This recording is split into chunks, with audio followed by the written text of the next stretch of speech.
시편 51편 17절 한 절 말씀입니다. 우리 큰 목소리로 합독하겠습니다.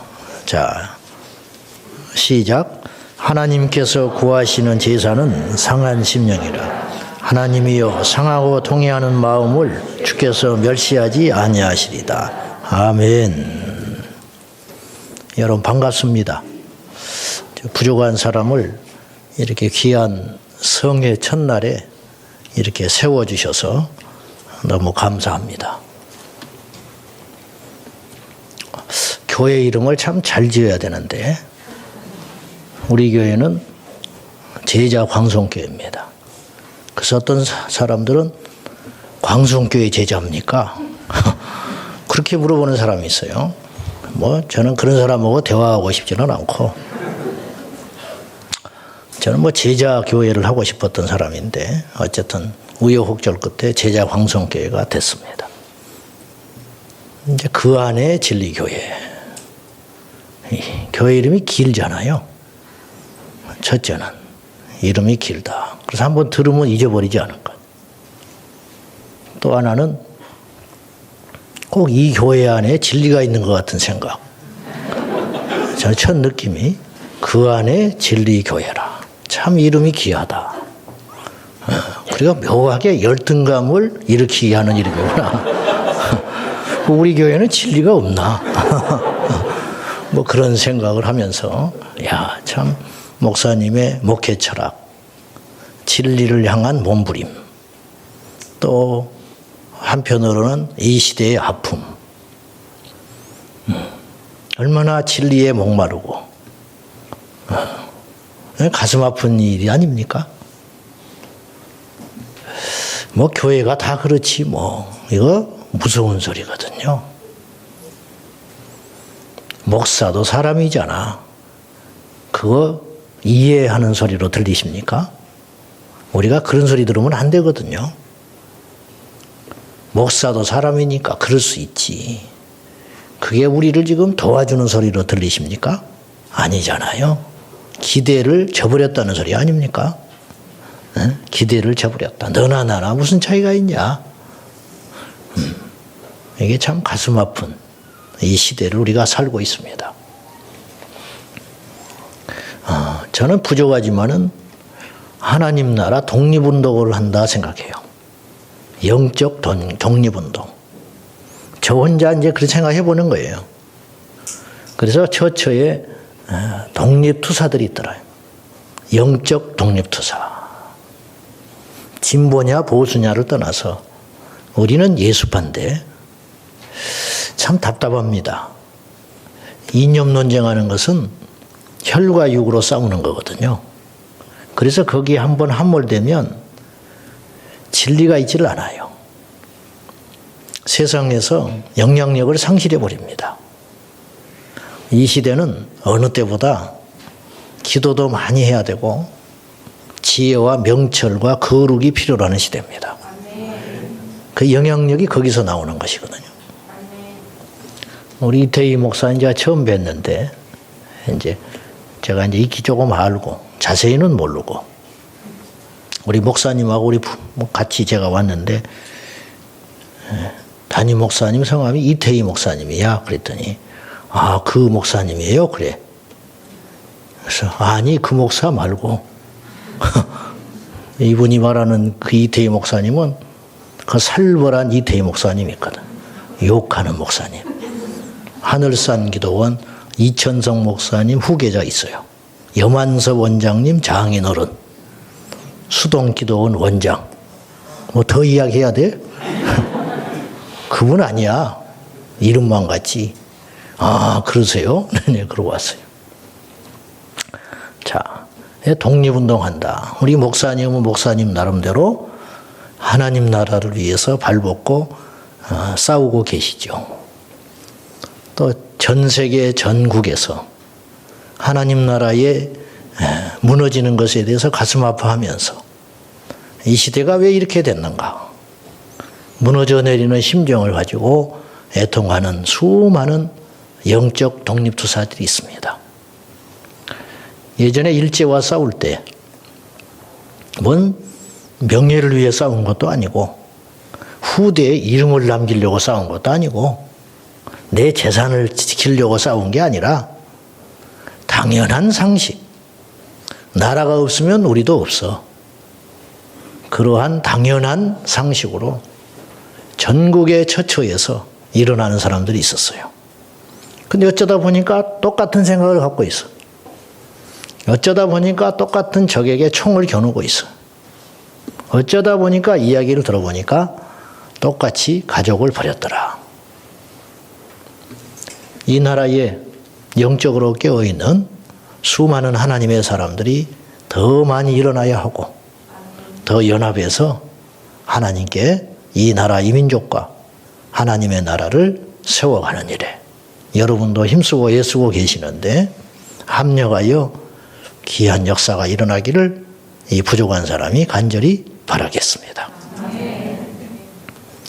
금식 기도잖아요. 뭐 1년에 이렇게 이런 기도회를 갖는다 그러셨어요.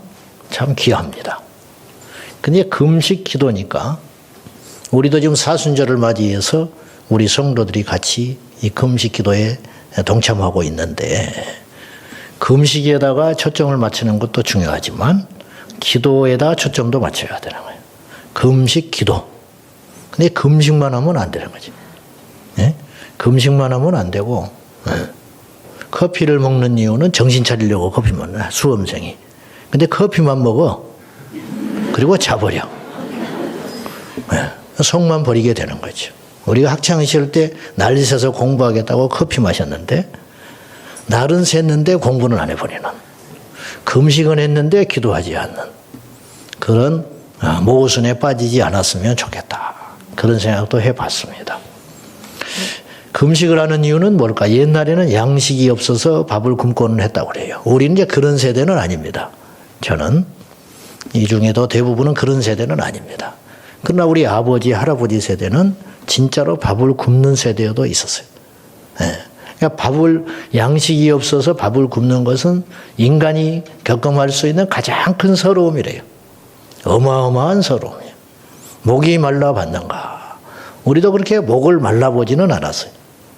가끔 다큐멘터리를 보면 아프리카에 10리, 20리를 걸어가지고 물을 뜨러가는. 근데 그 물도 먹을 수 있는 만한 물은 아니에요. 그 사람들이니까 먹고 사는 거예요. 우리는 그런 물 먹으면 탈나고 죽을 것 같아요. 흙탕물. 한쪽에서 짐승이 같이 먹는 물. 그것도 10kg, 20kg를 아녀자들이 그 등짐을 지고 와가지고 그 물을 끌어다가 먹어야, 날마다 그 물을 먹어야. 근데 그 물도 사막화가 진행이 돼가지고 메말라가는 상황. 우리는 수도꼭지 그냥 틀면 물이 펑펑 나오니까 귀한 줄을 모르고. 아프리카 소년 하나가 한 길을 걸어가 가지고 돌을 깨더만요. 돌. 채석장에서 돌을 깨. 망치 하나 짊어지고 찢어진 슬리퍼를 신고 반바지 입고 위통 벗어진 채 돌을 깨. 그래서 하루 버는 일당이 2,000원인가 3,000원인가 돼. 그러면 그것을 받아들고 다시 10km를 걸어와서 5 식구를 부양해 먹이는. 걔가 10살 난 소년이에요. 10살 난 소년. 내가 그걸 보고 가슴이 먹먹해졌어요. 죄 없는 우리 딸내미한테 소리만 질렀죠. 다시는 치킨 시켜 먹지 마. 우리가 아무 생각 없이 치킨 하나 턱턱 시켜 먹으면 16,000원, 20,000원이야.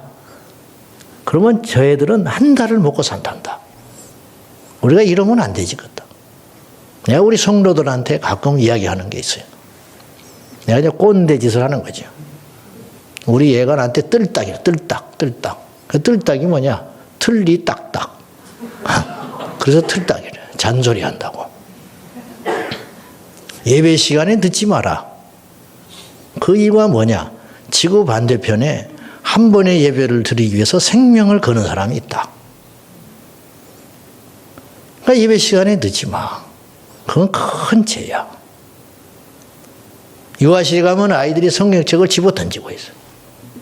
푹 찢어도 아이고 호통치는 부모가 하나도 없어.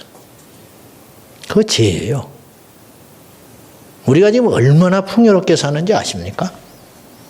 또 뜰딱 소리하고 있는데 제가 평생에요. 성경책을 손에 한번 읽는 건 두 번째고 성경책 자체를 구경이라도 한번 해보면 좋겠다고 기도하는 사람들이 이 시대에 있어요. 시베리아의 불꽃이라는 아놀드 로제 그 형제가 그 책을 썼잖아요. 그분의 이야기를 들어보면은 부모님이 예수 믿는 부모여가지고 러시아가 어느 날 공산화가 되니까 하루아침에 예수 믿는 사람들이 수용소로 끌려갔습니다. 몇 날 며칠을 열차에 몸을 싣고 끌려가가지고 수용을 해서 그 지역에 감금 아닌 감금. 그래서 수십 년을 거기서 살았어요. 아놀드 로제는 근데 그 부모님에게서부터 신앙의 유산을 이어받았어요. 그 몇 날 며칠에 추운 그 시베리아 벌판에 열차를 타고 도착했는데 자기들이 이제 도망도 못 가고 평생 살아야 할 그 막막한 추운 그 눈꽃 사이에 그 수용시설에 도착했는데 내리자마자 부모님들이 무릎을 꿇고 하나님께 감사 기도를 하더랍니다. 그걸 어릴 적에 봤어요. 15살인가 16살까지요 단맛을 못 봤대요.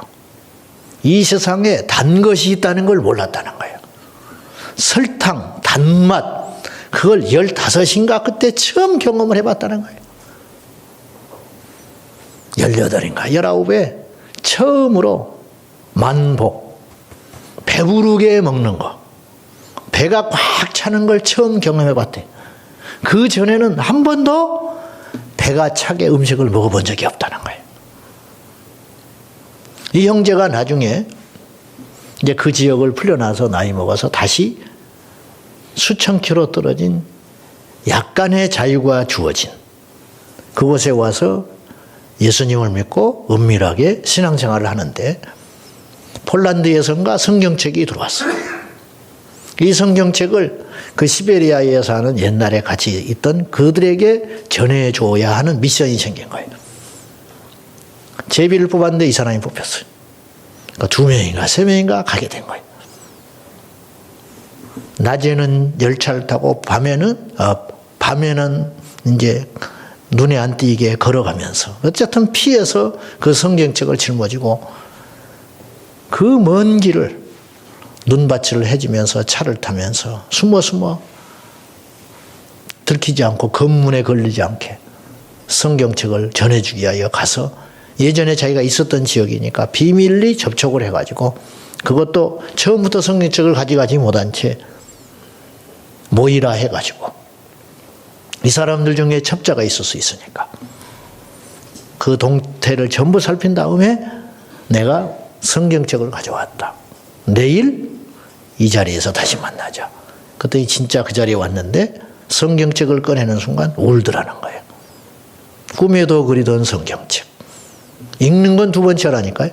성경책 자체를 구경하지도 못하고 죽을 때까지 예수를 믿었던 사람들. 예배 시간에 늦지 마라. 성경책을 귀하게 생각해라. 그리고 교회 식당에서 밥을 남기지 말아라. 왜? 수십 킬로 저 북녘 땅에 밥을 굶는 사람이 있으니까. 그렇게 이야기하지요. 물론 저도 이렇게 말하지만 그런 생각을 순간순간 놓치고 살 때가 더 많습니다. 옛날에는 양식이 없어서 굶는 경우들이 있었다고 해요. 요새는 음식이 없어서 굶는 건 아니지만 자기의 어떤 뜻을 관철하기 위해서 힘없는 사람들이 단식 투쟁을 하는 경우들이 있었습니다. 민주화 투쟁. 야당 지도자들이 힘이 없을 때 단식을 했습니다. 어린아이들이 툭 하면 밥 안 먹어. 그리고 지방에 들어갑니다. 지만 손해지. 그리고 조금 있으면 기어 나와서 처먹고 있어요. 밥 안 먹는데. 밥 안 먹어.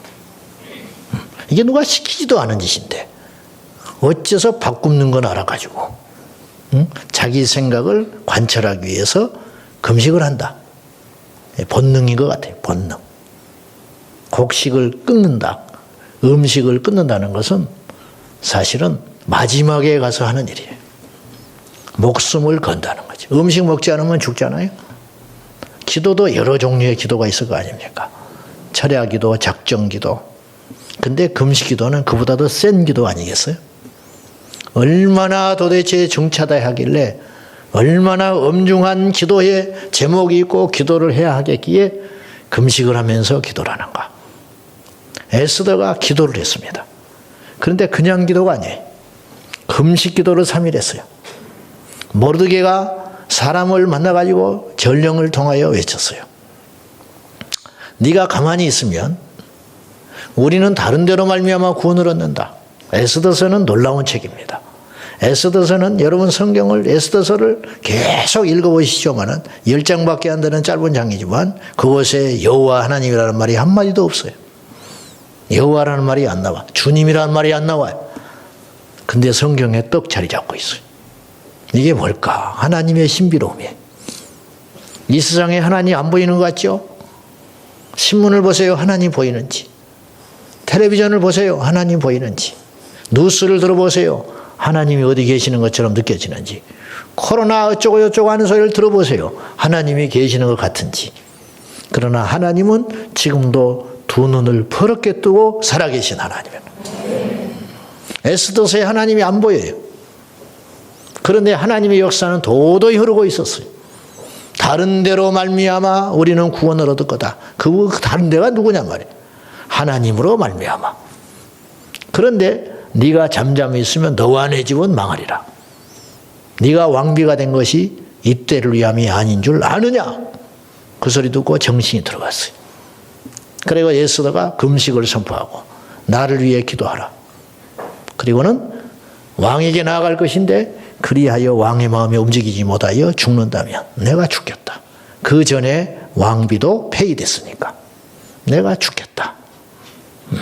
그 기도에 하나님이 응답하셨어요. 응답하셨다고 직접적인 표현은 없다니까 에스더서에. 근데 하나님이 일하시는 게 나타나기 시작해요. 그 기도를 고비로 하나님께서 일하기 시작했어요. 하만의 기세가 꺾이기 시작했어요. 제가 5, 6년 전에 삼각산에 가서 여름 성회 때 기도를 하고 있었는데 그때 강사분이 이런 말을 했어요. 그때 우리나라 어쨌든 유사일로 그렇게 큰 태풍과 그런 것이 처음 온다는 거예요. 언론에서 난리가 났어요. 그때는 뭐 인터넷 시대가 아니니까 뉴스마다 속보 이미 뭐 수백 킬로 바뀐데 제주도가 난리가 났다는 거예요. 이거 우리나라 그대로 직행하면 큰일 난다는 거예요. 여름날, 여름에 태풍이 올라오잖아요. 여름 방학 때 내가 산에 올라가 있었는데 그때 이 강사 목사님이 우리에게 선포했어요. 기도하자는 거야. 이 태풍이 물러나기를 위해 기도하자는 거야. 기도하자고 하니까 했어요. 나는 안 믿었어, 사실은. 약간 믿었지. 안 믿었다고 하는 건 가짜고 전적으로 믿었다는 것도 가짜고 내게 저자시할 만한 믿음이 있었어요. 거기 모인 수백 명의 사람들이 기도를 했어요. 하나님 앞에 두 손을 들고 이 민족을 지켜달라고. 이 태풍을 방향을 틀어달라고. 여러분 기도한다고 태풍이 움직입니까? 움직이더라고. 그 다음날 뉴스를 딱 봤는데 우리가 기도한 그 시간에 태풍이 꺾였어요. 사람들은 그렇게 말할지 몰라. 에이 뭐 그런다고 꺾이냐고. 그러나 나는 확실히 믿었어요. 여러분 사람들이 무심코 하는 말이 있는데 그 말 속에 진리가 있는 말이 있어요. 여러분 이건 세상에 하는 말이 아니에요. 우리끼리 내부 문건용어로 하는 소리야. 내부용어로. 조심스러우니까. 나는 무식하다는 소리 듣고 싶지는 않으니까. 보세요.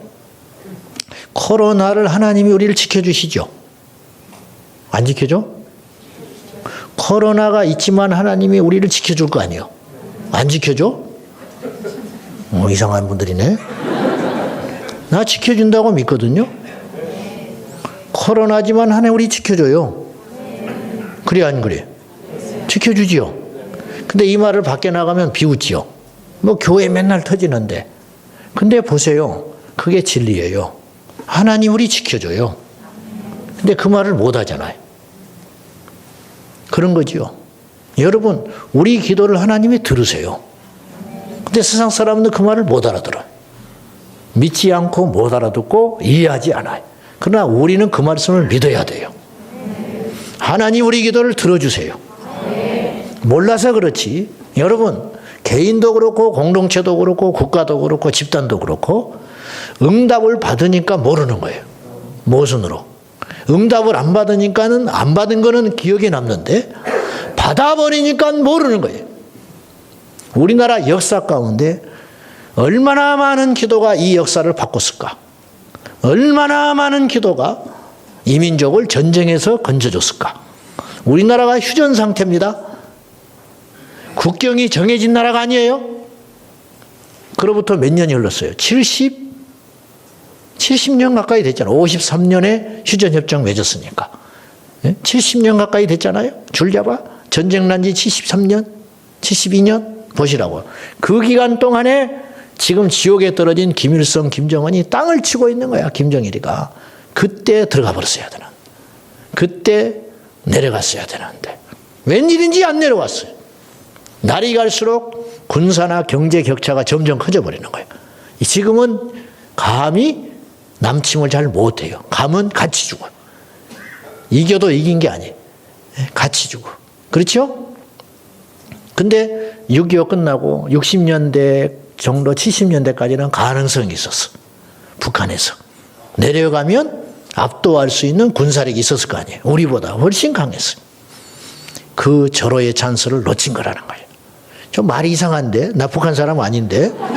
말이 이를테면 그렇다면 하나님이 지켜줬다. 제가 말씀드려가는 요지는 뭐냐면 우리의 기도를 하나님이 들어주신다는 거예요. 이제 들어주니까 잊어버린다는 거예요. 여러분이 오늘 깨달으셔야 돼요. 저희 교회도 마찬가지고 그 안에 진리교회도 마찬가지고 얼마나 사탄이 흔들었을까.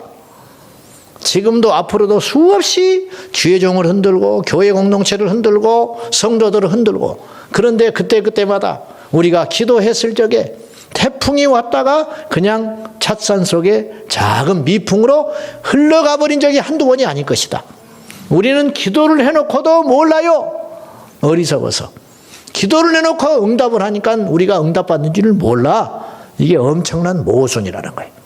응답을 못 받은 건 기억난다니까요. 이것도 아직 안 해주셨고 이것도 아직 안 들어줬고 이것도 아직 병이 안 났고 이것도 아직 어렵고 그런 것만 기억나지요? 응답 받은 것은 왜 그렇게 잊어버리냐는 거예요. 제가 고등학교 때 하숙 생활을 했는데 객지에서 하숙집을 잘못 만나가지고 위가 다 망가져버렸어요. 어떻게 인생한 하숙집을 만나가지고 그래서 의리를 지키느라고 남들은 다 나가는데 3년을 거기서 고집 부리고 있었어요. 멍청하게. 내가 나가면 속상할까 봐. 내가 그런 사람이야. 생긴 것하고 달리.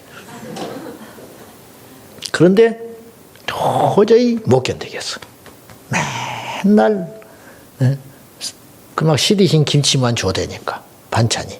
밥을 그래서 집에 가서 속상할까 봐 말도 못하고 그냥 잘 있다고 그러고. 이제 그렇게 3년을 참다 하니까 어찌 3년이 됐어. 고3이 됐는데 12시까지 학교에서 수업하고 자율학습을 마치고 도시락 2개 들쳐매고 그때는 뭐 급식이 없었으니까 가방을 메고 오는데 가로등 밑에 오는데 도저히 속이 쓰려서 견딜 수가 없어요. 그래서 가방을 툭 던져놓고 그 위에 앉았어요. 집에까지 못 가겠어. 도저히 속이 쓰려서. 그때 팍 들어가는 생각, 내 안에 지나가는 생각. 야, 너는 기도를 안 해. 아픈 것만 생각하고 있었지 기도를 안 한 거예요, 내가. 야, 정신이 바짝 나는 거야. 이렇게 속이 안 좋고 아프면 기도를 해야 되잖아요. 기도를 안 하고 걱정만 한 거예요. 뭔 탈 없겠지? 괜찮겠지? 약을 먹어야 되나? 근데 병원 갈 시간이 없는 거예요. 학교에 매여가지고 주말이면 교회 가야 되고 약국 갈 생각도 못하고 문 닫아버리니까 12시 되면 아침에 일찍 가면 문 안 열고 그래 견디고 움켜쥐고 미련하게 견디고 있는데 그날은 도저히 안 되겠어요. 근데 기도 안 했잖아. 그런 생각이 팍 들어오는 거예요. 그래서 거기 앉아서 내가 잠깐 기도했어요. 손을 대고 하나님 나 죽겠어요. 이 위장병 좀 고쳐주세요. 그리고 어찌 일어나가지고 다시 집에 가서 자고 며칠이 지났어요. 며칠이 지난 어느 날 학교 매점에서 컵라면에다가 밥을 말아가지고 김치를 걸쳐서 먹고 있었어요. 내가 그 전에 김치 한 쪽만 들어가도 속이 난리인데 한참 절반쯤 먹다가 팍 생각이 났어. 위가 괜찮네. 눈물이 확 나는 거야. 나는 죽일 놈이다. 하나님께 감사할 줄도 모르는 놈이다. 그날 이후로 이 위가 속을 안 썩여. 지금까지. 그때 하나님이 고쳐주셨는데 안 아프니까 잊어버리는 거예요. 사랑하는 여러분, 우리가 지금 에스더 금식기도회로 모였잖아요. 어떤 취지로, 어떤 내용으로, 어떤 사람들이, 저는 그것까지는 모르겠지만은 하나님께서 허락하시고 마음 주셔서 이것이 시작됐을 거 아니에요. 여러분, 응답됩니다. 이걸 믿자는 거예요. 잊어버리지 말고 우리의 기도는 하나님 응답하신다. 주님께서 악한 자도 좋은 것으로 준다. 근데 왜 구하는 자녀에게 주님께서 주시지 않겠냐. 그러지 말씀하셨잖아요. 반드시 응답된다. 어떤 모양으로든지 응답된다. 언제든지 응답하신다. 그걸 믿고 우리가 나아가기를 축원합니다. 자, 여러분, 세상 사람들은 기쁘고 축제 하는 걸 좋아해요. 그러나 우리 예수 믿는 우리는 그보다 더 높은 경지에 뭔가가 있는 거예요. 그게 뭐냐? 애통. 애통. 어떤 사람이 인생이 깊은가? 왜 오늘날 영성이 과거의 선배 목사님들이나 성도님을 못 따라가는지 아세요? 신학이 잘못됐을까요? 왜 그럴까요? 왜 이렇게 강단이 오늘날 이렇게 약해졌을까요? 눈물이 없어서 그러는 거예요. 성도들이 울지를 않아. 애통이 복입니다. 세상 사람들은 애통을 슬픔으로 이야기하지만 저주로 이야기할지 모르나 우리는 애통이 복입니다. 애통하는 자는 복이 있다. 이 세상에 누가 이걸 이해하겠어요? 애통하는 자가 무슨 복이냐? 속상한 게 무슨 복이냐? 애통하는 자가 복이 있는데 그 이유는 하나님의 위로를 받기 때문이죠. 여러분, 성경에 애통하는 자는 응답을 받았어요. 애통하는 자는 하나님을 만났어요. 아이들이 표현할 길이 없으니까 울어버리는 거거든요. 그죠? 말이 안 통하니까 울어버리는 거예요. 그 울음 속에 다 들어있는 거예요. 어떤 울음은 배고픔의 울음, 어떤 울음은 아픔의 울음, 어떤 울음은 불편함의 울음. 주님, 그 말 속에 다 들어있는 거예요. 그리고 우는 거예요. 우리의 기도를 들으시는 하나님. 어떤 기도를 들으시느냐? 우리의 눈물을 보시고 들으시는 하나님. 우리가 애통하며 금식하며 하나님께 나아갈 적에 우리 주님께서 그분의 얼굴을 드사 우리를 보고 계신다 하는 것이죠. 이 시대는요, 예수님께서 이미 2000년 전에 그 시대에 대하여 진단을 했지만 피리를 불어도 춤추지 않는다. 애고가여도 울지 않는다. 이미 2000년 전에 예수님의 그 시대 사람들이 그랬다. 지금은 말할 것도 없어요. 피리를 불어도 춤을 안 춰. 애곡을 해도 울지를 않아. 찬양을 해도 입을 열지를 않아. 기도를 해도 입을 열지를 않아. 예배해도 역사가 안 일어나요. 기대감도 없어요. 그냥 하는 거야. 프로그램. 그냥 행사일 뿐이에요. 네.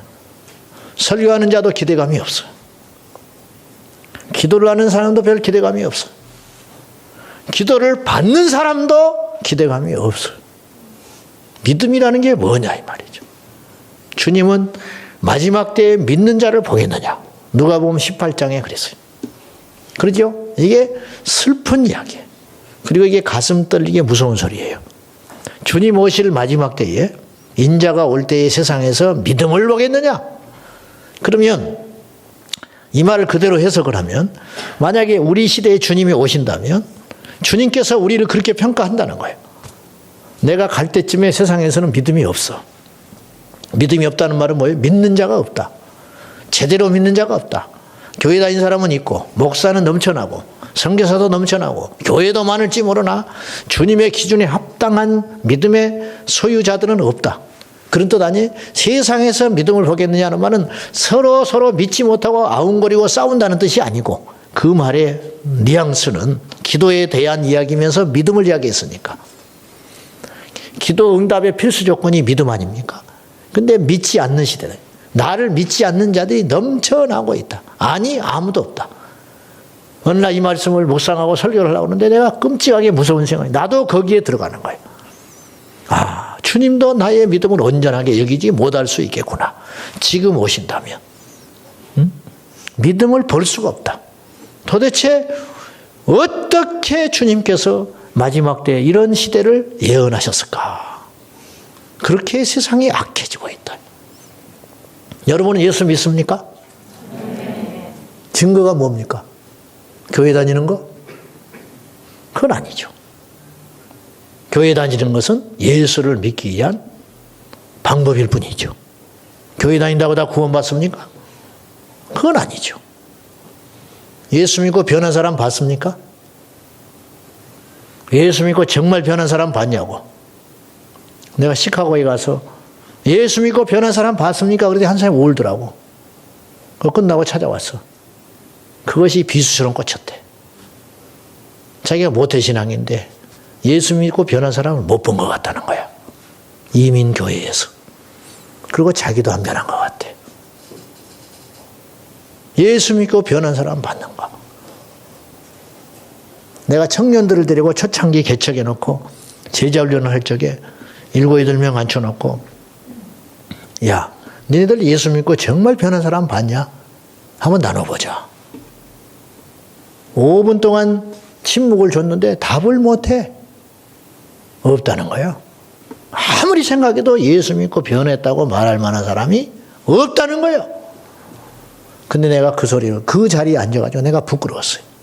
왜냐? 이 친구들이 정 없으면 나를 보고도 말을 해야 되거든. 목사님을 그래도 변한 것 같아요.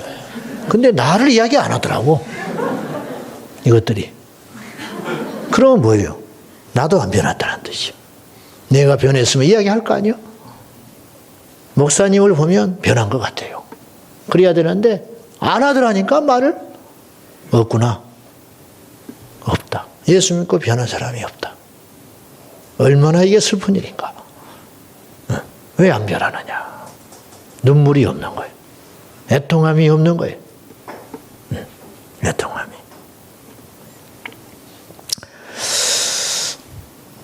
이 시대의 영성이 바닥이고 예배하지만 쇼가 되고 기도는 짧고 새벽 기도 끝나면 다 도망가고 없어. 우리 역교회, 우리 교회 말고. 어때요? 이건 아니잖아. 옛날에는 교회가 힘이 없고 목사님이 인기도 없었고 신학도 제대로 하지 않으셨고 설교도 오류가 많았어요. 주석책이 변변치 않으니까. 주석책을 살려면요 5년 동안 월부로 끊어서 샀어요. 그래서 그거 보고 설교 준비하시는 거예요. 오류도 많아. 글자 마침표도 이 맞춤법도 틀린 목사님도 계셨어. 민망할 정도로. 근데 그분들은 무릎으로 목회를 하셨어요. 무릎으로. 사랑으로. 애통함으로. 지금은 너무 가벼워진 시대가 되는 거예요. 성도들도 가볍기가 짝이 없어. 툭 하면 옮겨버려 교회를. 막 아침에는 막 선교사 간다고 해서 저녁에 담배 피우고 돌아다녀. 어떤 놈이 철야를 끝나고 나왔더니 청년 한 놈이 오더니 목사님 나는 순교할 거예요. 그래 순교. 해라. 안 말려. 아니 그날 메시지가 순교하라는 메시지도 아니었는데 뭐에 필이 박혔는지 막 순교를 하겠다고 날뛰고 있어요. 순교해. 안 말려. 제발 해. 다음 주부터 새벽 기도나 나와. 내가 그랬지. 안 나오더라고. 순교는 하고 있는데 새벽 기도는 못 나오는 거야. 그게 인간이야. 오늘 제목이 심령을 찢으라. 심령을. 옷 찢는 사람도 있어요. 심령을 찢는 거예요. 바울이 옷을 찢었어요. 옷을 찢는 것은 심령을 찢는다는 표현이죠. 답답하니까, 힘드니까, 안 되니까, 죽겠으니까, 혹은 하나님 앞에 너무 민망하니까 심령을 찢으라. 하나님께서는 축제에 관심이 있지 않아요. 아버지는요, 집에 있는 첫째 아들에게 마음에 있지 않았어요. 집을 나가서 헤매고 있는 둘째 아들에게 마음이 있어서 그것 때문에 마음이 아픈 거예요. 그것 때문에. 부한 자들아 통곡하라 그래서 성경에. 야고보서에. 부자는 천국 못 간다 그랬어. 그게 물질의 부자만을 말하는 건 아니까 심령의 교만한 부자들. 근데 왜 심령이 이렇게 기름기가 띄고 교만해졌냐? 부자라서 그렇다. 그럼 부자가 물질의 부유함도 한몫한 거예요. 그러면 그것이 예수님 만나고 십자가 지는데 치명적인 저주가 되는 거예요. 서멍교회 은퇴하신 곽선희 목사님이 저희 학교 다닐 때 와서 이런 이야기를 하셨어요. 머리가 보통 분이 아니에요. 그분이. 뭐라고 그러냐면 자기가 목회 은퇴하면서 느끼는 것인데 예수 믿고 부자 된 사람은 많이 봤대. 네? 예수 믿고 부자 된 사람. 근데 부자가 예수 믿는 사람은 거의 못 봤다는 거예요. 부자가 예수 제대로 믿는 사람은 거의 못 봤대. 압구정 한복판에서 목회를 했는데. 그 말이 아직까지 안 잊어져요. 여러분이 얼마나 부한지 난 잘 모르겠지만은 심령이 가난한 자가 복이 있습니다. 그래서 믿음의 사람들은 그렇게 그 상태를 유지하려고 몸부림을 친 거예요. 바울이 그랬고 다윗이 그랬고 정상적인 하나님의 영을 받은 사람은 그것에 마음에 가 있는 거예요. 그래서 전도서 7장 4절에 뭐라고 그랬냐면 지혜로운 사람의 마음은 조상집에 가 있고 어리석은 사람의 마음은 잔치집에 가 있다. 잔치집은 가벼워요. 뭐 가볍기가 이를 데 없어. 먹고 마시고 춤추고 흥청거리고 뭐 진지함이 없는 거죠. 얇다, 인생이 얇다.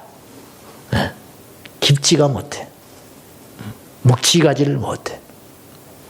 그런데 지혜로운 사람은 여기서 단순히 지혜와 미련함이라는 거 세상적 지혜라고 말할 수도 있지만 제가 볼 때는 하나님 앞에 온전한 지혜, 영적으로 뭘 아는 사람, 철이 든 사람, 그런 사람은 잔치집에 마음이 있지 않고 초상집에 가 마음이 있는 것이다. 왜 그러냐? 그 속에 인생의 깊이가 있는 것이고 그곳에 주님의 마음이 있고 그곳에 진리가 있다는 거예요. 진리. 아, 다 끝나는 것이구나. 인생이 아무것도 아니구나. 주님 만날 날이 다가오고 있구나. 그것이 깨달아지고 경각심이 생기고 경고를 받으면 이 땅을 허투루 살 수 없다는 거죠. 교만하여 살 수 없다는 거지요. 말 함부로 살 수 없다는 것이죠. 배고파 라면 끓여 먹어 이따구 소리 못하는 거지요. 안 그렇겠습니까? 왜? 깊이가 있으니까. 나도 그 상황을 처해 봤으니까. 아이고 속 썩이는 자식. 부모가 똑바로 못해서 그렇지 그런 소리 못하는 거예요. 자기 배 아파서 난 자식이 기대대로 커지지 않고 누구한테 말도 못하고. 여러분 신방을 목사가 해도요 정말 힘든 이야기는 못합니다. 정말 힘든 이야기는 사람한테 못하는 법이에요. 자식 이야기 어지간해서 못합니다. 남편 이야기 어지간해서 못해요. 그 이야기는 누구만 하느냐? 하나님께만 하는 거예요. 하나님께만 할 수밖에 없잖아. 그 애통의 마음. 오늘 이 밤에 여러분을 위로해 주시고 응답해 주시고 힘을 주시고 함께 할 수 있기를 바랍니다. 하나님이 원하시는 제사는 상한 심령이라 오늘 그랬어요. 이 말씀도 굉장히 깊이가 있는 말씀 아닙니까? 한번 보세요. 하나님께서 구하시는, 하나님께서 찾으시는, 하나님이 찾으시는 제사가 있다는 거예요. 그러면 상한 심령이라. 이걸 깨달았다는 거예요.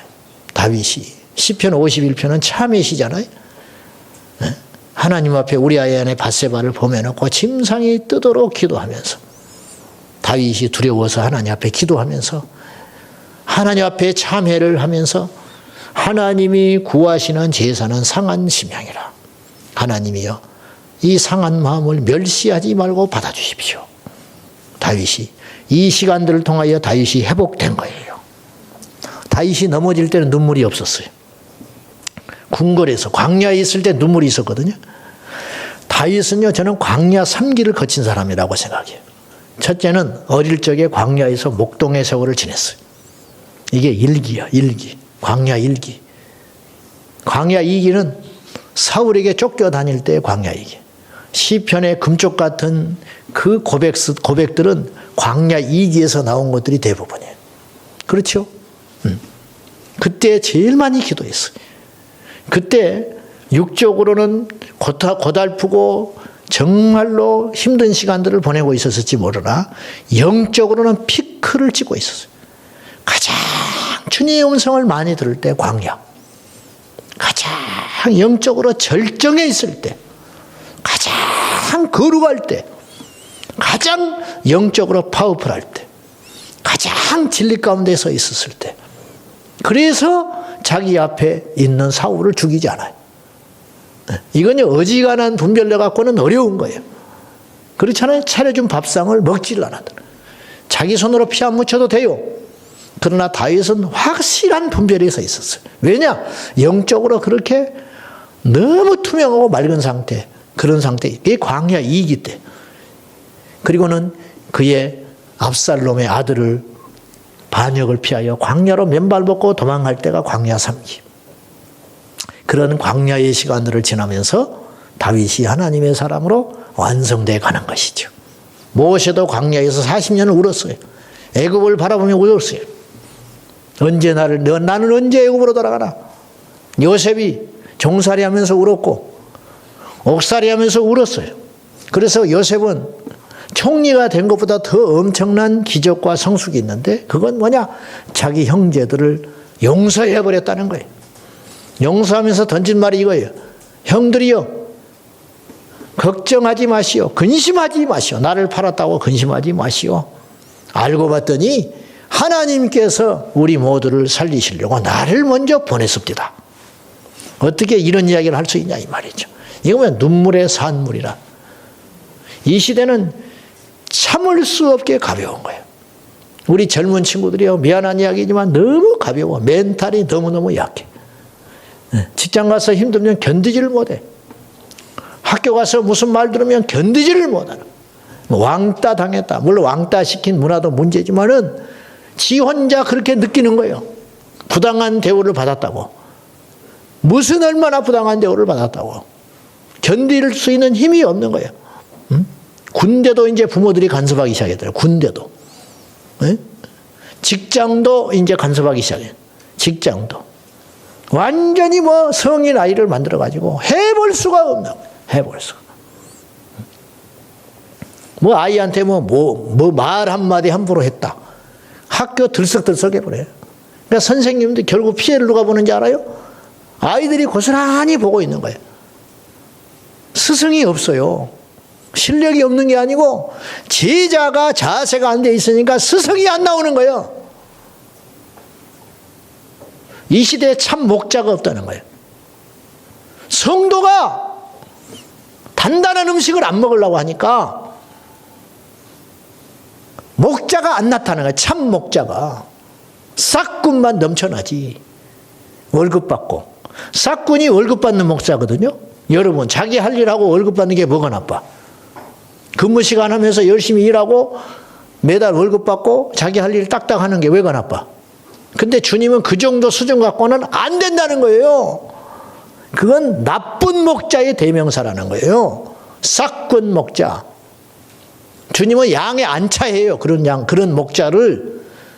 주님이 원하는 목자는 어떤 수준의 목자냐? 양을 위하여 생명을 거는 자. 양을 위해서 이리와 늑대와 곰과 싸워낼 수 있는 목자를 원한다는 거예요. 그런데 그런 목자의 양이 되려면 어떻게 해야 되느냐? 목자의 음성을 들어야 된다는 거예요. 근데 목자의 음성은 듣지 않아. 그러니까 선한 목자가 안 나오는 거예요. 이게 그냥 목회자 입장에서 하는 소리가 아니라 생각을 해보시라 이 말이에요. 응? 교회는요 2가지 사명이 있어요. 뭔지 아세요? 하나는 세상을 구원하는 일이에요. 뭐 두말할 것도 없어요. 아버지의 집을 채우는 거예요. 세상의 영혼을 주님께로 인도하는 거. 이게 교회죠. 뭐 다른 거 말할 것도 없어요. 우리가 왜 동성애를 차별금지법을 인권의 문제를 이렇게 심각하게 생각하는지 아세요? 복음이 방해되기 때문에 그러는 거예요. 복음 전파가 근본적으로 문제가 생기는 거예요. 그래서 그러는 거예요. 그래서 우리만 동성애 안 하면 되죠. 뭘 남의 일에 간섭까지 합니까? 근데 이대로 가다가는 성경을 발목을 잡아버리는 거예요. 강단을 벙어리 만들게 되는 거예요. 예수 그리스도를 못 전하게 되는 거예요. 성경을 성경이라고 말하지 못하게 되는 거예요. 그러면 결국은 누가 피해를 보겠냐면 세상이 고스란히 피해 보는 거예요. 교회가 힘들 것 같지요? 세상은 더 힘든 거예요. 이걸 몰라요. 이걸 몰라. 우리 애가 학교에 가서 부당한 대우를 받았다. 교장실에 가서 휘졌으면 우리 애가 기사할 것 같지요? 피해를 누가 보는지 아세요? 장기적으로 우리 애가 보는 거예요. 그 학교 못 다녀요. 더 부끄러워서 못 다닌다고요. 그때부터 인생이 꼬여들기 시작하는 거예요. 그럼 학교 옮기겠죠. 꼬리표처럼 따라다녀요. 왜 학교로 옮겼는지, 그 부모가 어떤 부모였는지. 그럼 걔가 어떻게 살아갑니까? 이 세상을. 그냥 지켜봐야 될 때도 있는 거예요. 지 힘으로 이기도록, 견뎌나가도록, 참도록. 그래서 저는 우리 교인들한테 이런 소리 종종 해요. 학교 신학기 될 때 니네 선생님 누구냐? 아이 재수없어. 그따위 소리 하면 발뭉이를 부질러보라고 그래요. 새로 전도사님이 오셨어. 첫 주 예배 드리고 와가지고 학교 집에서 야 너네 전도사 설교 잘하더냐? 아이고 그저 그래. 그 애를 죽여버리는 거야 영적으로. 만약에 애가 학교 갔다 와서 재수없다 완전히 뭐 응? 어디서 그따위 소리를 해? 미싱으로 꼬매버리는 거. 새로 전도사님 오셨는데 아이고 설교 들어보니까 틀렸어. 그따위 소리 하면 아주 이빨을 뽑아버리는 거. 왜냐? 그 아이의 영혼을 망쳐버리는, 죽여버린다는 거예요. 교회는 세상을 구원할 사명이 있고, 두 번째는 주의 종이 세상에 가서 귀한 일을 할 수 있도록 만들어내는 사명도 있는 거예요. 여러분, 한 사람이 제대로 세워지면 세상이 바뀌어요. 정태기 목사님 무슨 말을 하시냐면은 한 인생이 태어나서 죽을 때까지 약 8만 명에게 영향을 주고받고 하고 죽는다는 거예요. 평균 잡아. 우리가 8만 명도 만나기도 어렵거든요. 근데 어떻게 8만 명의 영향을 주냐? 이제 평균 잡아. 뭐 예를 들어서 미국 대통령 같은 사람은 수십억에게 인구를 주고 영향을 주고 가겠죠. 그렇지 않겠어요? 그러니까 평균 잡아 8만 명인데 어째서 이런 통계가 나왔냐면 내가 시골에서 농사만 짓고 읍내 한번 도시에 가보지도 못하고 죽어도 내가 키워낸 자식이 나중에 세상을 바꿀 수 있거든요. 그렇죠? 그러니까 8만 명이라는 게 나온다는 거예요. 하나님의 나라의 핵심은 뭐냐면 건물이 아니고 사람에 있어요. 사람. 그래서 다음 세대를 세워야 되는 거예요. 자, 제가 오늘 말씀이 좀 이렇게 자꾸 왔다 갔다 합니다. 이해하고 들으십시오. 그냥 하나님이 마음 주시는 대로 조금 해볼게요. 자, 어쨌든 다시 돌아와서 이제 삼천 보러 갔으니까 다시 와서 하나님이 썼던 사람들은 하나같이 그 인생에 눈물이 있었다는 거예요. 심령이 찢어진 사람, 애통하는 사람, 복이 있다. 복이 있다. 맛집으로 소문난 음식점에 갔는데 음식을 내오는 그 주인의 손이 예사스럽지 않아요. 상처투성이, 불에 뒤고 칼날에 찢기고. 저 손에서 음식이 이렇게 기가 막힌 맛집의 음식이 나오는구나. 우리의 눈물에서 하나님의 역사가 일어나는 거죠. 한나가 사무엘을 얻기까지 하나님께 애통하며 기도를 했습니다. 엘리 제사장이 둔해서 모르는 거예요. 기도를 하는지 술 먹고 하소연을 하는지. 너는 왜 대낮부터 술을 먹고 그러냐? 얼마나 둔한지. 한나가 나는 마음이 슬픈 여자로서이다. 자식이 없어서. 아내는 남편은 자기를 기꺼이 사랑해주고 아껴주지만 자식이 없어서 나는 마음이 슬픈 여자로서이다. 그 기도를 하나님 들으셨다. 애통의 기도를 들어주신 하나님. 교회 안에서도요, 왠지 저 사람을 만나고 싶어. 왠지 저 사람에게는 의지를 하고 싶어. 저 사람에게는 잘 모르지만 내 안에 있는 이 아픔과 고민을 좀 이야기하고 싶어. 그 사람은 어떤 사람인지 아세요? 인생의 풍파를 견뎌낸 사람들이야. 그 사람은 그냥 깊이가 있거든. 깊이. 눈물은 깊이를 남긴다. 눈물은 생명을 남긴다. 그 말이에요. 애통하는 것. 시편 73편 25절에 보면 아삽의 노래인데 하늘에서는 주 외에 누가 있으리요. 땅에서는 주밖에 사모하리가 없나이다. 이 고백을 하기 전에 25절에 하기 전에 시편 13편 14절에 아삽은 이렇게 고백을 했어요. 나는 종일 재난을 당하며 아침마다 징벌을 받았도다. 아삽이 하늘 외에 주밖에 누가 있으리요. 이것을 깨닫고 고백하기 전에 날마다 징계와 재앙을 받고 눈물 속에 살았다. 그 시간들을 통해서 깨닫는 값진 보화와 같은 진리가 하나 있었는데, 하늘 아래 이 세상에는 주님밖에 내가 의지하고 사모할 뿐이 없구나. 이것을 깨닫게 되었다는 거죠. 이게 재산이야. 다윗이 광야를 통해서 그걸 깨달았어요. 여호와는 나의 목자시구나. 사람이 목자가 아니다. 살벌한 전쟁터에서도 하나님이 나와 함께 하시면 이길 수 있다. 사망 염침한 골짜기 나는 두렵지 않다. 왜? 주의 지팡이와 막대기가 나를 안위해 주시기 때문이다. 복 있는 사람은 악인의 길을 쫓지 아니하며, 복이라는 것은 돈이 아니구나. 복이라는 것은 건강이 아니구나. 복이라는 것은 권력이 아니구나. 복은 하나님의 말씀에 순종하며 사는 것이 복이구나. 이걸 어떻게 깨달아게 되냐, 어떻게 알게 되냐 이 말이에요. 이래서 변화가 일어나기 시작한다는 거예요. 가치관의 변화. 교회를 다녀도 안 변하는 거예요. 안 변해. 여전히 돈이 좋고 여전히 이기적이고, 뭐 장로 떨어졌다고 교회 떠나버리냐. 이게 목표가 예수님 닮고 말씀대로 사는 것이 목표가 아니고, 그 목표가 잘못 정해놓으니까 기껏 한다는 목표가 권사되는 거, 장로 되는 거, 이것이 목표야. 그러니까 그것이 안 되니까 못 견디고 마는 거예요. 겨우 목표가 전세에서 집 사는 거야.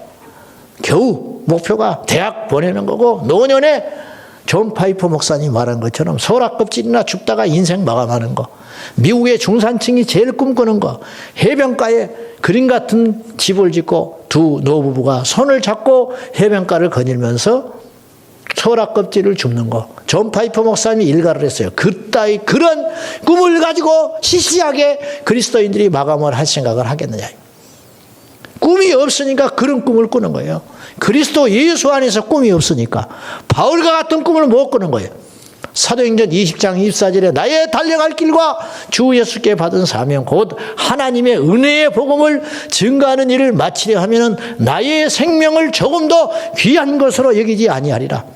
나는 표대를 향하여 달려간다. 나는 뒤에 있는 일을 잊어버리고 뒤에 있는 일, 아무리 많은 일을 했다 할지라도, 아무리 많은 상처가 있다 할지라도, 아무리 많은 아픔과 고난이 있다 할지라도 난 뒤를 안 돌아봐. 나는 오직 한 가지 표대를 향하여 달려간다. 내가 선한 싸움을 싸우고 달려갈 길을 마치고 믿음을 지켰으니 이제 후로는 나를 위하여 의의 면류관이 예비되었으리라. 의의 면류관이 사도 바울의 최종 목적이고 동착지였다는 거예요. 유명한 부흥사가 되는 게 목표가 아니고, 유명한 주의 종이 되는 게 목표가 아니고, 이 세상에 수많은 사람들에게 거느리고 영향력을 주는 역사적인 인물이 되는 것이 목표가 아니고, 의의 면류관 주님만이 인정해 주는 그 길, 그거 하나면 만족하다고 사도 바울이 고백했잖아요. 우리의 꿈과 지향점이 그것이 되어야 된다는 거죠. 김용희 선교사님이 그런 이야기를 하셨어요. 그분이 자기 자식을 뭐 선교, 순교 막 뭐 이렇게 지어버렸잖아요. 나는 그런 용기는 없더라고. 전주 안디옥교회 이동희 목사님도 자식의 이름을 그렇게 쳤어요. 뭐라고 하셨더라? 뭐라고 지었는데? 크게 망해버리라고 이름을 지었어. 대망인가? 뭐 망할 망자를 써버렸어. 대성은 많이 들어봤어요, 제가. 대성이. 그러잖아요? 어쨌든 이름을 그렇게 지었어. 주님 안에서 완전히 너는 가난하게 살아라. 응? 가난하게. 어떻게 그럴 수가 있죠? 왜 그런지 알아요? 가치를 아는 거야, 가치. 고등학교 마치면 전부 외국으로 보내고, 이 김용희 선교사. 선교하러 가라, 순교하러 가라. 가지고 대학 합격했는데, 근데 이제 막내딸인가, 뭔가 그거는 불순종을 하더래요. 응? 대학을 가겠다고 버티더래. 1학기 다니고 기어이 정리해버리고 보내버렸다는 거야.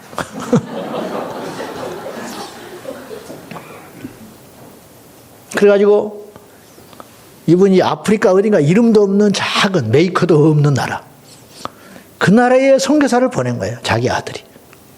근데 그 주변에 우연찮게 집회를 갈 일이 있었대요. 김용희 선교사님이.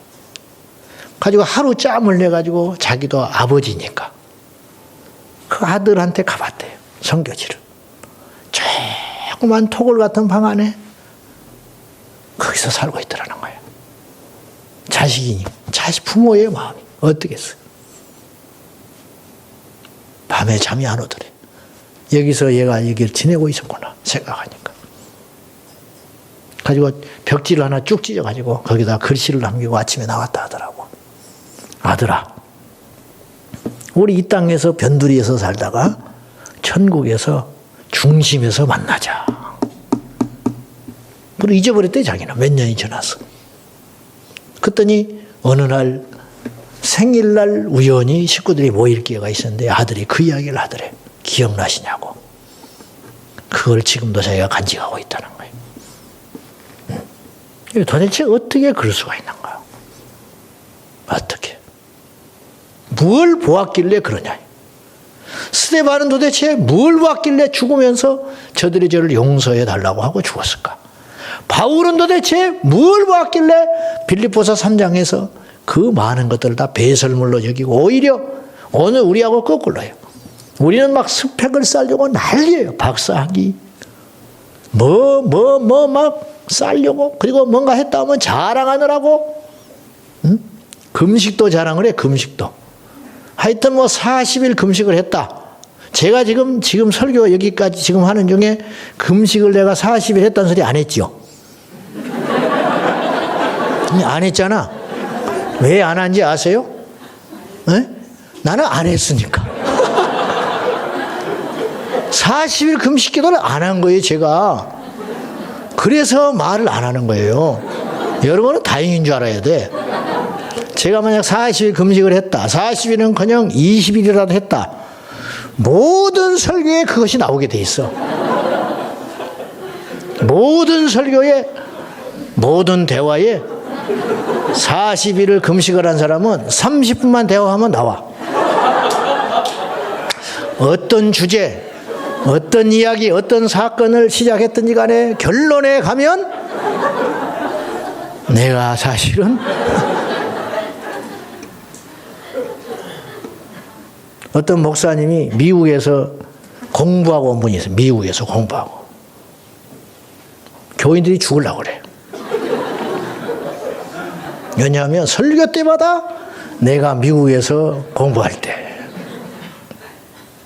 제 아는 분이요. 옛날에 사법고시 1차 합격한 분이 있어. 1차. 그분은 진짜 합격했으면 큰일 날 뻔했어.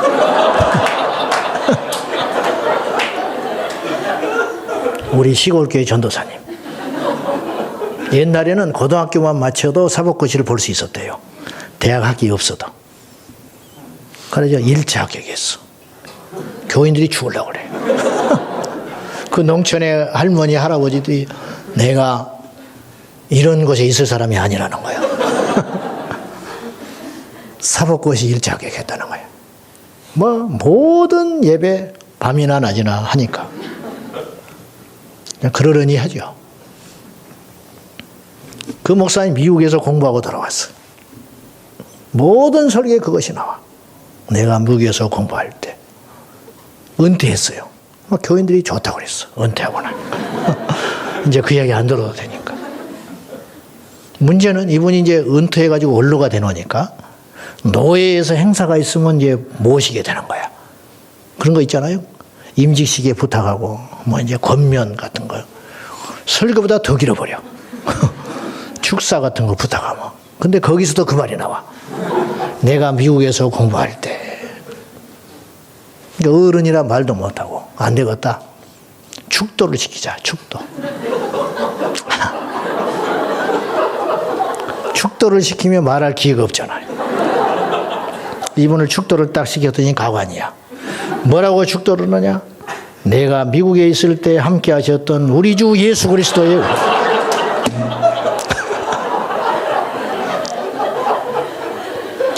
뭐 해볼 수가 없어. 해볼 수가. 그분은 죽을 때까지 그 이야기만 하다가 죽어. 우리가 웃었지만은 우리를 봐야 돼요. 그리스도와 그분이 못 박힌 십자가 외에는 자랑할 것이 없다. 고린도후서 2장 2절에 바울이 그랬어요. 여러분, 우리도 자랑할 게 가끔씩 있잖아. 네? 가끔씩. 우리 할아버지 때 부자였다고. 나는 할아버지 때 부자 아니었던 사람을 본 적이 없어. 우리 교회 식구들 보면 모든 사람이 과거에 한 가닥씩 했어요. 참, 뭐 자기가 이 모양 이 꼴이 됐지만은 옛날에는 다 잘 살았어. 뭐 옛날에는 뭐 다 쨍쨍하고 뭐 우리나라는 가난한 사람이 한 명도 없었던 것 같아요. 가만히 생각하면. 그걸 못 바꾸는 거예요. 근데 바울은 우리보다 자랑할 것이 얼마나 많은지 몰라. 하도 답답하니까 공격을 받고 답답하니까 못 깨달으니까 나도 자랑할 만하다. 나 안 하지 않냐. 그러면서 또 자랑을 했어요. 8일 만에 할례 받았다. 베냐민 응? 바리새인 중에 왕바리새인이다. 이런 이야기 하잖아요. 근데 다 쓸모없더라. 그리스도 예수를 아는 지식이 가장 고상하다. 나머지는 배설물이야. 근데 어떻게 해서 이런 사람이 됐는가? 애통해 봤기 때문에. 아라비아 광야에서 바울이 3년을 있었어요. 오갈 데 없어가지고. 다소에 낙향해서. 그 시간들이 약이 되는 거야. 인생은요, 연단을 받아야 변해요. 여러분, 왜 그렇게 가벼운지 아세요? 왜 말씀이 안 들어오는지 아세요? 왜 예배 때마다 이해가 안 되는지 아세요?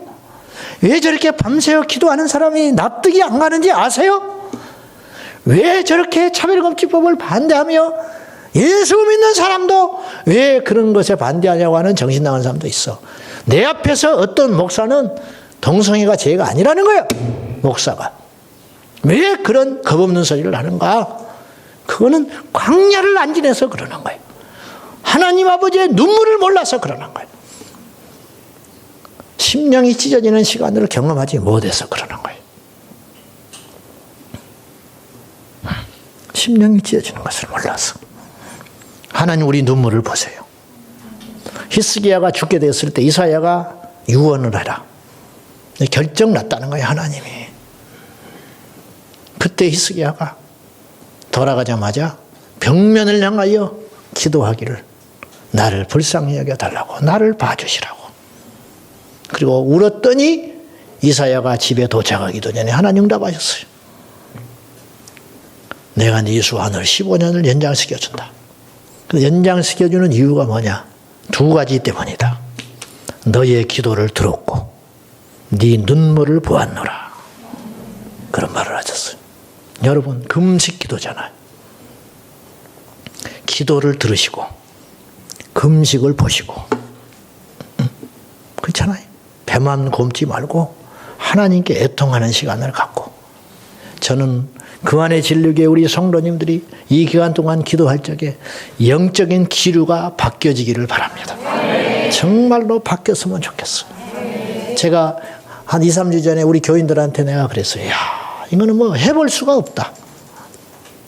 이건 뭐 캠페인을 해서 될 것도 아니고, 뭘 설득해서 될 것도 아니고, 뭘 싸워서 될 것도 아닌 것 같다. 기도할 것밖에 없다. 뭐 기도해야 이 판이 바뀌지 어떻게 해볼 방법이 없다. 좀 기도 좀 하자. 기도. 코로나가 좀 빨리 끝내도록 기도도 좀 하고. 코로나가 위기가 아니에요. 영적인 이 어둠이 위기지. 이 더러움이 위기고 악함이 위기고 하나님을 대적하는 이 인본주의적인 것들이 위기가인 것이지 다른 것이 위기가 아니에요. 그 눈이 우리 안에 열려야 한다는 거예요. 그 눈이 열리면 기도하게 되는 거예요. 그 눈이 열리면 하나님께 구하게 되는 거예요. 그 눈이 열리면 금식하게 되는 것이고, 그 눈이 열리면 우리가 세상에 허틀고 가벼운 소리를 못하게 되는 거예요. 십자가만 바라보게 되는 거예요. 찌르면 예수가 나오는 거예요. 예수가 찢어진 심령에서 흘러나오고 십자가가 나오고 복음이 나오고 하나님의 영광이 드러나게 되는 것이죠. 이거는 하루아침에 만들어지는 게 아니에요. 반드시 광야를 지내야 된다. 모세가 40년을 광야를 지냈기 때문에 그 후에 40년을 광야의 리더로 금쪽같이 하나님께 쓰임받게 되는 거잖아. 하나님은 정확하신 분이라.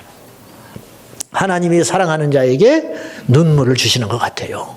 자, 거꾸로 눈물을 흘리는 자를 하나님 외면치 아니하시고 사랑하시지만, 거꾸로 하나님이 사랑하는 자에게는 애통의 시간을 주신다는 거예요. 애통의 시간을 하나님이 놔두시는 거야.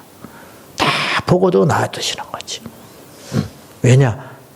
무르익어야 되거든. 무르익어야 돼. 무르익어야. 나비학자가 연구를 했다는 거예요. 그게 뭐냐? 꼬치에서 나비가 나오는데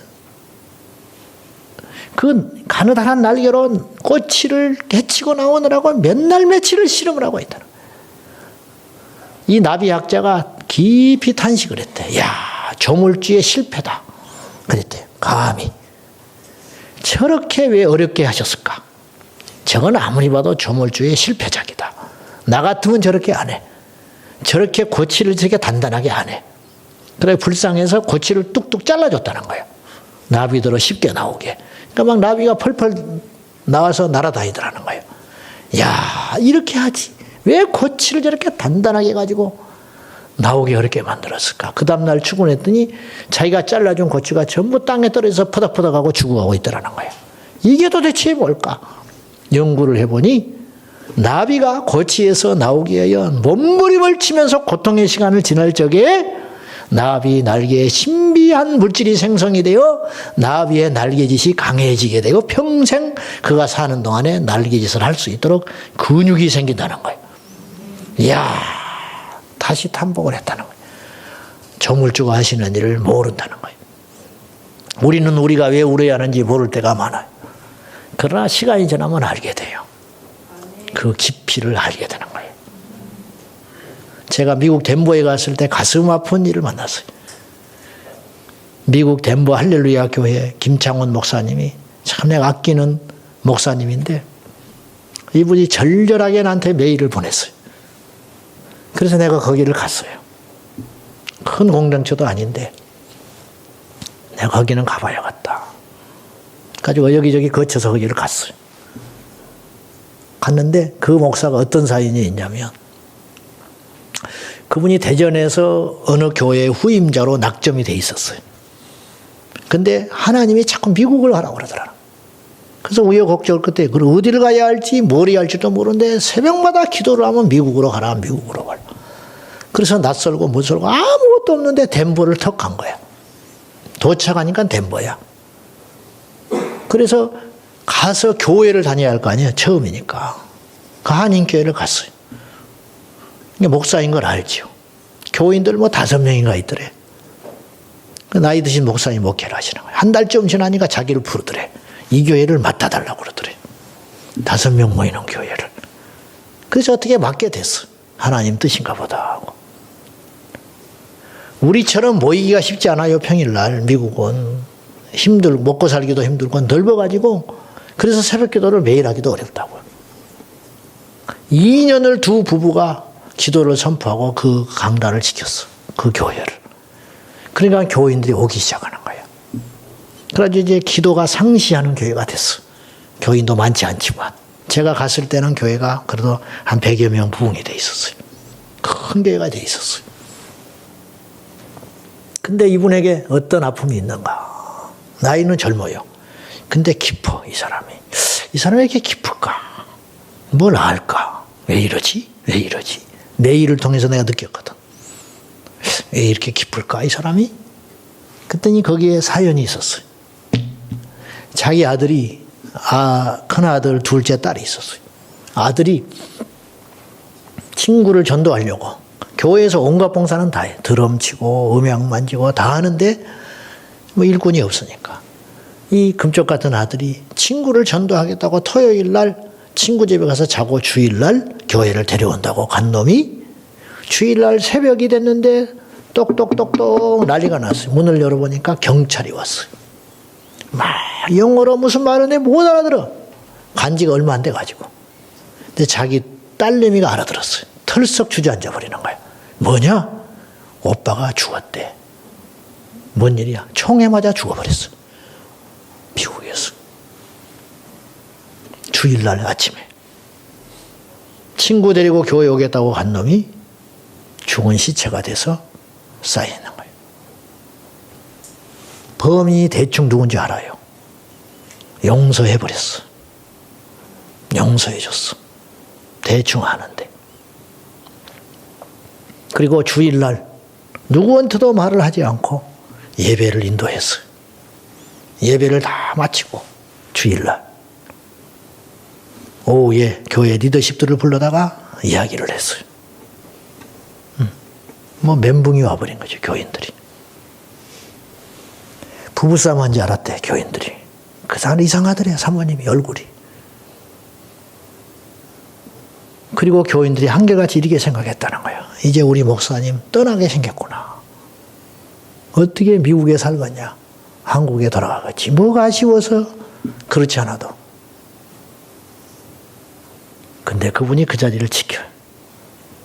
그리고 하나님 복을 주셨어요. 영적으로. 교회를 큰 교회로 이전하게 하시고. 저는 그걸 말하려는 게 아니고. 어째서 이렇게 깊은 사람이 됐을까? 그 사람도 부모인데 그걸 평생 가슴에 안고 살 것인데 그걸 통해 영성이 깊어지고 그걸 통해서 강해지고 그래서 이분이 나한테 이런 이야기를 했어요. 저는요 목사님 천국이 그려져요. 내 아들이 가 있는 천국. 나는 이로 인해 이 땅의 소망을 다 버리게 됐어요. 나는 진정한 소망을 얻게 됐어요. 천국의 소망. 그리스도의 다시 오실 그날을 나는 더 기다리는 사람이 됐어요. 그래서 그분의 메시지는 더 깊어지고 더 강해지고 더 복음을 전하게 되고 더 십자가를 증거하는 자가 됐다는 거죠. 물론 그 한마디 그걸로 다 위로할 수는 없지만은 하나님이 하시는 일을 모르는 거예요. 우리가. 사랑하는 여러분. 심령을 찢으십시오. 심령을 찢을 적에 성령께서 일하기 시작합니다. 하나님이 구하시는 제사. 하나님이 찾으시는 제사는 축제가 있는 제사가 아니고 하나님이 구하시는 제사는 눈물이 있는 제사다. 애통하는 제사다. 그걸 알아야 하겠다 이 말이죠. 이것을 우리 한국 교회에 감히 말하건대 세 가지가 없어졌다. 나는 그렇게 말하고 싶어요. 첫째, 애통의 눈물이 없어졌다. 울질 않아. 울질 않아. 제 아는 목사님 김포에서 목회를 하시는데 이분이 이상해. 이분의 메시지를 들으면 눈물이 나. 평범한 이야기인데. 근데 그분이 이야기를 하더라. 그 어느 날 자기 교인들한테 이렇게 설교를 하는데 어느 날 성도 한 사람이 자기한테 찾아와서 충격적인 이야기를 하더라는 거예요. 목사님, 옛날에는 목사님 뒷모습만 봐도 눈물이 났어요. 근데 지금은 말씀을 들어도 눈물이 안 나요. 그게 큰 충격으로 들었어요. 하나님의 음성으로 들은 거예요. 이 목사님이. 그래서 그 주에 교회에다가 선포를 하고 3개월간 휴가를 내서 중국으로 가요. 중국에 가가지고 오지 선교사들을 만나고 뒹굴고 다녀요. 그리고 3개월 만에 돌아왔어. 강단에 섰더니 성도들이 울어. 목사님 눈물이 나요. 회복이 된 거야. 교회에 눈물이 마르면 끝나는 거예요. 수영롭게 은퇴하신 정필도 목사님이 그런 이야기를 하셨어요. 그의 책에서. 부산에서 어느 날 아무 연고도 없는데 이분이 부산 내려가서 주님이 가라 해서 부르는 데가 많았대요. 이분이. 그때만 해도 목회지가 많았어요.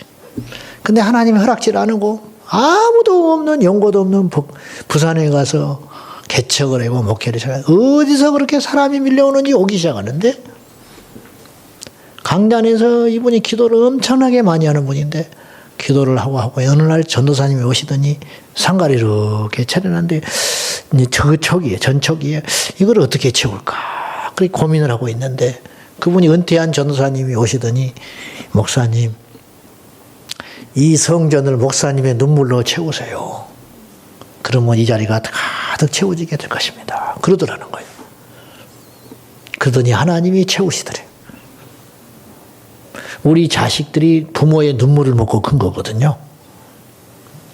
어릴 적에 열이 펄펄 끓어오를 때 어찌할 줄을 모를 때 초보 엄마가 안고 울고 속 썩이는 자식을 사춘기를 지내면서 울고 나이 먹어서 실연당한 자식을 위해 울고 세상에 나가서 상처받은 자식을 위해서 울던 그 눈물이 자식이 먹고 자란 것이거든. 우리 예수님이 겟세마네 동산에서 우셨기 때문에 오늘 우리가 그 눈물로 구원받은 거 아니요? 십자가의 사건으로? 그죠? 이제 우리가 누구를 위해서 울어줘야 된다는 거예요. 저는 3대가 지나면 열매가 나타나거든요.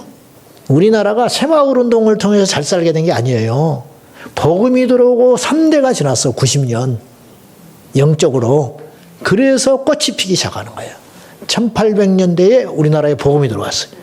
990년이 지나고 1970년대 새마을 운동. 원래 새마을 운동은 새마을 운동이 아니었어요. 새마음 운동이었어요.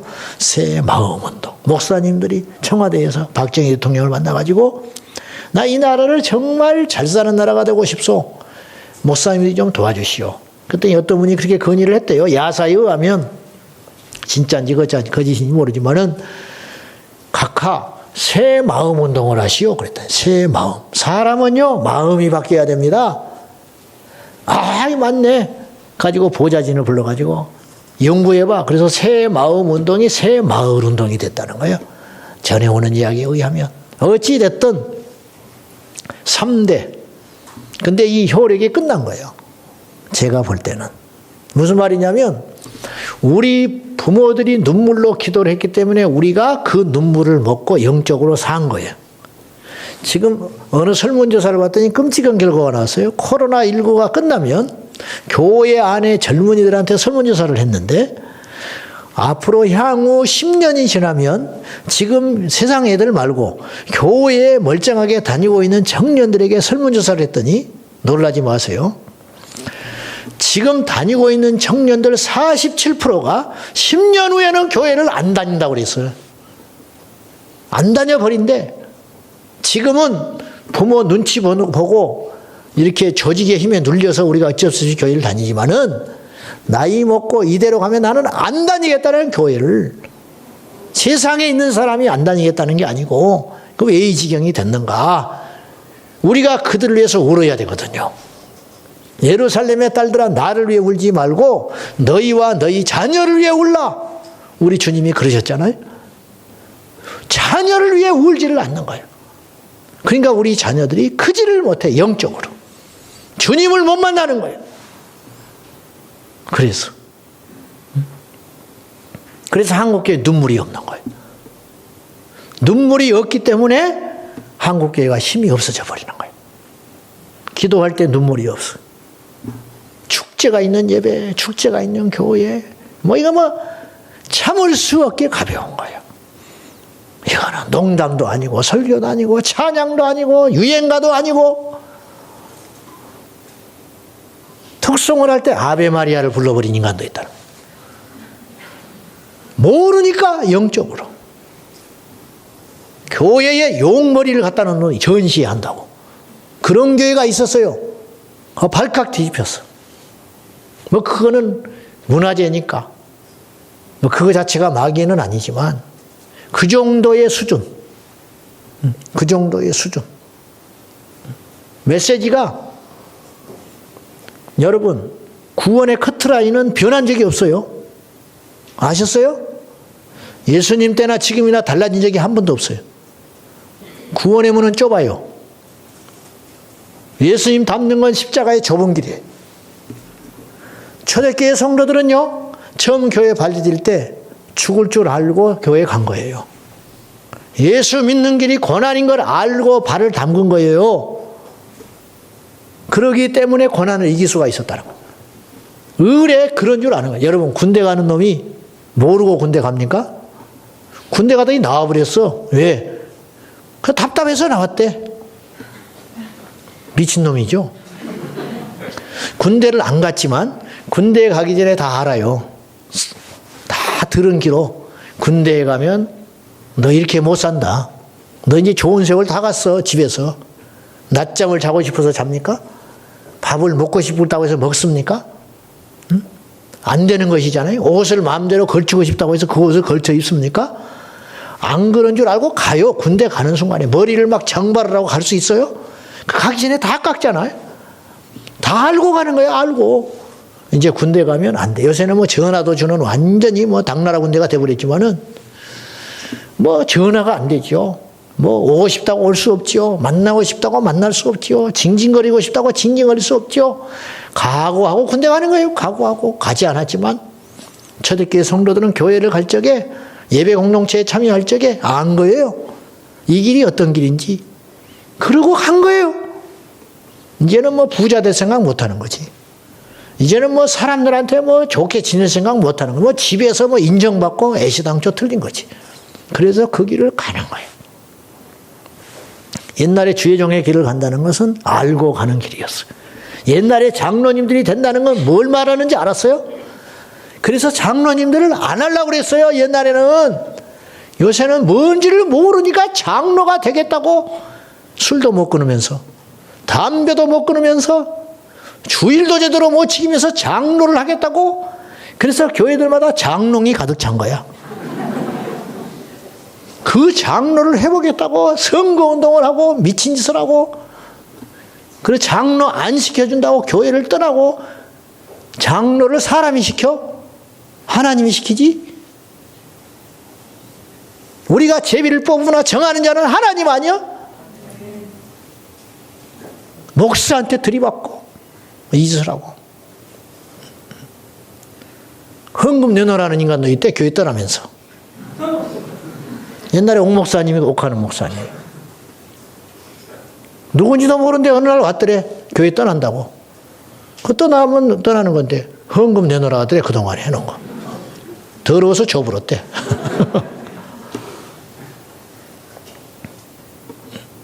모르니까. 옛날에 우리 장로님들을 되는 분들 왜 장로가 안 되려고 그렇게 바닥바닥 했는지 아세요? 장로 되면요, 교회에 진다 그러면 집 갖다 바쳐야 했어. 옛날에요, 한국교회가 얼마나 이 서슬이 푸르고 엄청난 힘이 있었냐면요, 장로님이 자기 아들이 믿지 않는 처자를 만나서 결혼을 했어요. 장가를 갔어. 어떻게 지가 좋다고 간다는데 말려도 안 되는 거예요. 어떻게 한지 아세요? 그 장로님? 교회에서 징계 내렸어요. 1년간 대표기도 금지, 성찬 금지. 그래도 아무 소리 못하고 교회 다녔어. 요새는 그랬다면 교회 떠나고 그날로.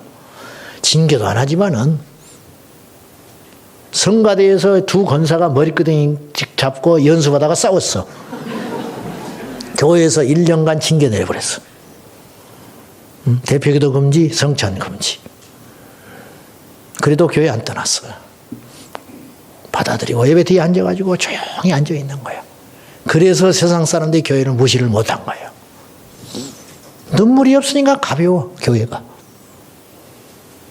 가벼워.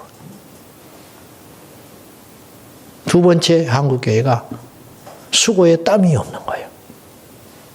100명 모이는 교회인데 주방에 봉사할 사람이 없어가지고 사람을 두고 써. 돈을 주고요. 직장 마련해 주니까 좋아요. 그 사람은 예배 못 드려요. 교인들, 우리 고상한 우리들, 거룩한 우리들 밥해 주시느라고 예배도 못 드리고 밥만 하는 거예요. 일당 받고 가. 부끄러운 줄 알아야지. 100명의 교인이 주방에서 밥할 사람이 없어서 밥을 말아버려야지. 뭐하러 밥을 먹어? 응? 도대체 밥을 뭐하러 먹는 거예요? 땀을 안 흘려, 땀을. 한국교회 50%가요, 교회 예배만 드리고 아무것도 안 해요. 한국교회 교인 50%가. 교회만 왔다 갔다 하지 아무것도 안 한다니까요. 휴지 하나도 안 줬어요. 휴지 하나도. 그게 뭐가 되겠는 거예요? 나는 교회에 충성해라 그런 뜻이 아니에요. 정신이 틀렸다. 그것에 성령의 강력한 역사가 일어납니까? 주여 오소서. 아무리 손들고 찬양해봐, 오시는지. 땀이 없는데 무슨 주님이 오셔.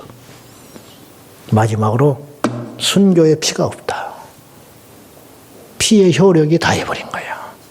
그래서 젊은이들이 교회에 비는 거라는 거야. 우리가 정신 바짝 차려야 돼요. 우리가 지금 마지막 낙동강 전투하는 거예요. 어찌어찌 우리는 견디겠지만 이 다음 세대는 없는 거예요. 이 절박함에 잠이 오질 않는 거예요. 낙동강 전투하는 심정으로 세상과 싸워야 합니다. 우리 안에 들어온 죄와 싸워야 됩니다. 복음이 아닌 것들과 싸워내야 되겠습니다. 그 힘은 어디서 오는가? 기도에서 온다. 근데 기도가 안 되잖아요. 그래서 금식을 하는 거예요. 기도가 뜻대로 안 돼요. 그래서 육을 죽이기 위하여 금식을 하는 거예요. 죄를 못 버리겠는 거예요. 그래서 금식을 하는 거예요. 나쁜 중독의 영이 떠나지를 않는 거예요. 그래서 금식을 하는 거예요. 카자흐스탄 김삼성 선교사님이란 분이 그런 이야기를 합니다. 거기는 마약이 막 엄청나게 많아. 젊은이들이 마약에 중독돼가지고 눈동자 풀려가지고 교회 오는 거예요. 하나 데려다가 전도해. 그러면 이제 어떻게 한지 아세요? 그 영혼을 하나 살려내기 위해서 어떻게 한지 알아요? 이 중독이, 마약 중독이 헤어나오는 게 사단이 확 들어앉아가지고 그 셀에 이제 7, 8명의 공동체가 이 하나를 살려내기 위하여 퇴근하면 교회로 데리고 와요. 가지고 얘를 밤새껏 가운데 몰아놓고 기도를 해버려. 찬송하고 기도하고 예배하고 말씀 읽고 기도하고 찬송하고 밤새껏 새벽 2시, 3시까지. 그러면 얘가 지쳐서 툭 떨어져 버려. 그리고 낮에는 재워버려. 그리고 저녁쯤 돼서 정신 돌아올 때 되면 또 그렇게 해. 이것을 한 달 해버리면 사탄이 떠나가 버린다는 거예요. 한 영혼을 살리기 위해서. 그래서 일꾼들이 세워지는 거예요. 이 피, 이 눈물, 이 땀, 이것이 생명을 살리는 것이라는 거예요. 내가 저 사람보다 좀 낫다고 나태하면 안 돼. 내가 저 교회보다 우리가 좀 낫다고 나태하면 안 돼. 우리가 하나님 앞에 가서 만날 사람들은 순교자들이에요. 우리가 하나님 앞에 가서 만날 사람들은 아놀드 로제 같은 사람이고, 우리가 하나님 앞에 가서 만날 사람들은 6.25 때 어찌어찌 남쪽에 못 내려오고 북한에 남아가지고 지금도 이름 없이 빛 없이 표도 못 내며 밤마다 눈물로 지새우고 기도하고 예배하고 있는, 나홀로 예배하고 있는 그 산 순교자들. 그 북한에 산 선교자들. 새벽 2시, 3시에 그 시간에 열차가 지나가면 누구도 모르게 일어나서 그 시간에 기도하고 있는 그 성도. 그 사람들이 우리가 만나야 할 믿음의 사람들이에요. 그 사람들 어떻게 만나요, 우리가? 이래가지고 어떻게 만나? 이렇게 잘 먹고 잘 살고 호사 누리고 살다가 하나님 앞에 가서 어떻게 하냐 이 말이요. 영적인 부자가 진짜 부자요. 행세하지 말고 가졌다고 배웠다고 행세하지 말고 교회는 누구든지 만민이 와서 기도하는 집이고 아버지의 집이니까 믿음 있는 사람, 기도하는 사람, 성령 충만한 사람, 눈물 있는 사람이 되어서 이 시대의 아픔과 함께 동참하고 승리하는 우리 교회의 공동체가 될 수 있기를 주님의 이름으로 축원합니다.